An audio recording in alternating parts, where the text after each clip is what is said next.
Hi guys, it's Calvin. Oh, yeah. This is sort of partly, at least, in reply to Tim. I wanted to thank him for sending me the video that he sent me.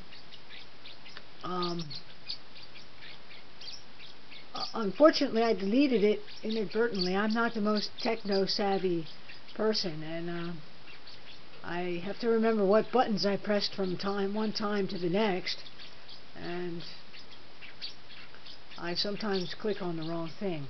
But I do remember a couple things that you said.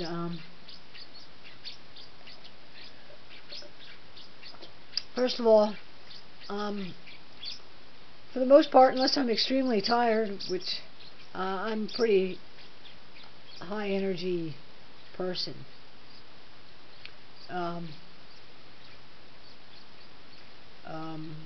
Yeah, it was interesting what you said about, kind of fast tracking.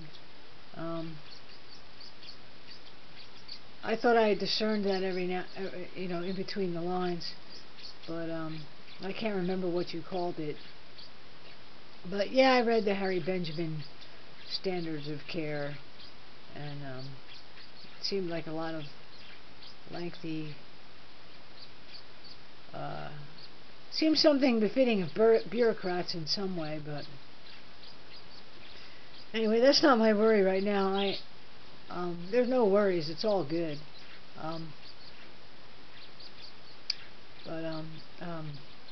Yeah, I don't know exactly what to say to you except for thanks. I'll have to watch some more of your stuff and get more of a sense of what the heck it is I forgot.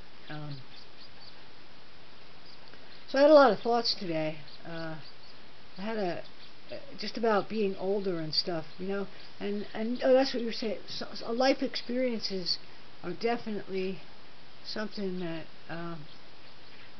for better or for worse, you have a lot more of when you're older, and that tends to make for more that you have to muddle through, or and concerns, things to consider that are just different than somebody 20 years younger than I am. But I had a counseling session today, and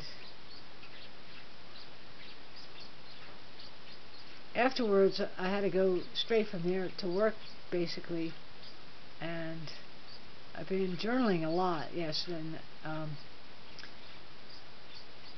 I had to hide in my office for about an hour and a half because I wrote so much, and what I wrote just like drove me to tears. And the realization that I had, it's not just those life experiences that weigh in heavy, that make the decisional balance different.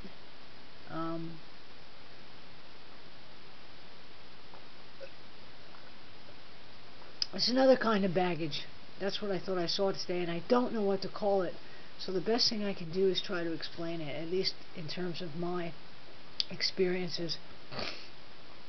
I was thinking about the past, and why on earth it would take someone so long to get to this point in time, to get to this point in the process of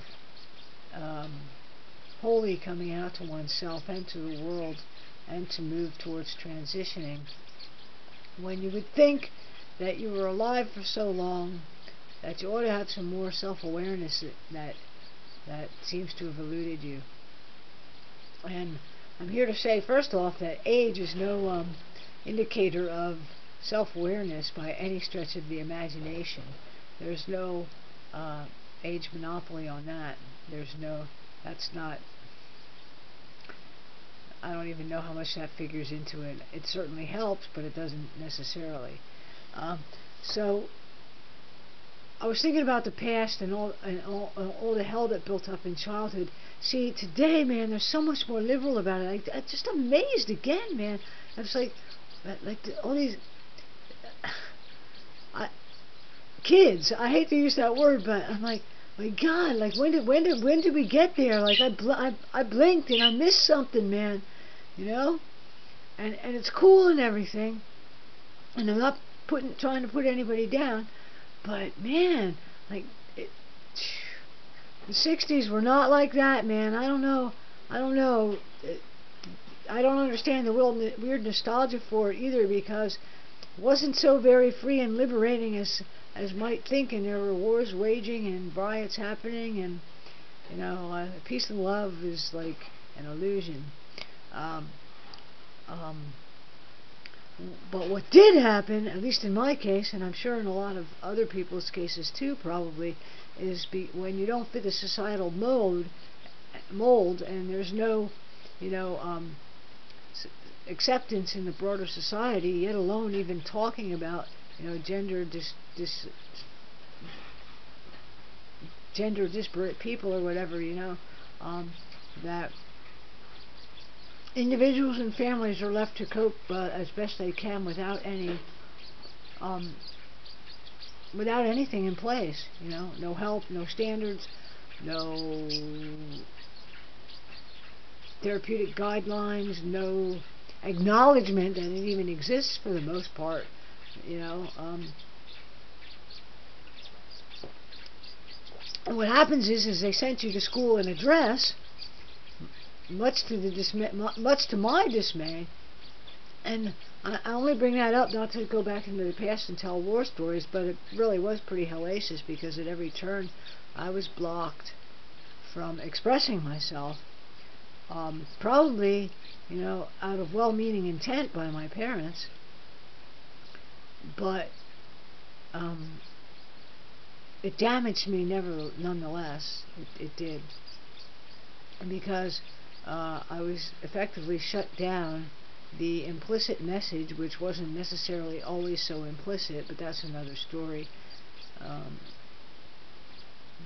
was that you're not good, you're not right, and I got to thinking about how it cut me out from humanity, like almost at the root, from day one, to be, you know, shut down, cut off, stifled, repressed, punished, sent to school in a dress. And then I had to start, right? See, today, if somebody took their son, right, and sent them to school in a dress, I bet you like children and youth services would be down there, lickety split, man. What are you doing sending that boy to school in a dress?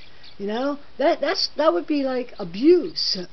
You know, when my grandmother was a child during the Depression, or during the Depression, maybe just prior to too, she was left-handed, and they used to smack her knuckles with a ruler every time she wrote left-handed. So I made the analogy in my own mind of thinking, yeah, you know, in a weird way, it's just like that. You know, you don't fit this model. You're expressing yourself in this masculine way. So therefore, every time you do this, we're going to smack you upside the head, you know, take the ruler to your psychic knuckles and constantly beat you till you knuckle under. You know, and that's what it's like. And you know what? That's abuse, man. I was thinking it's like torture. So, you know, the people who are my caretakers were also my main antagonists. I'm going to finish this.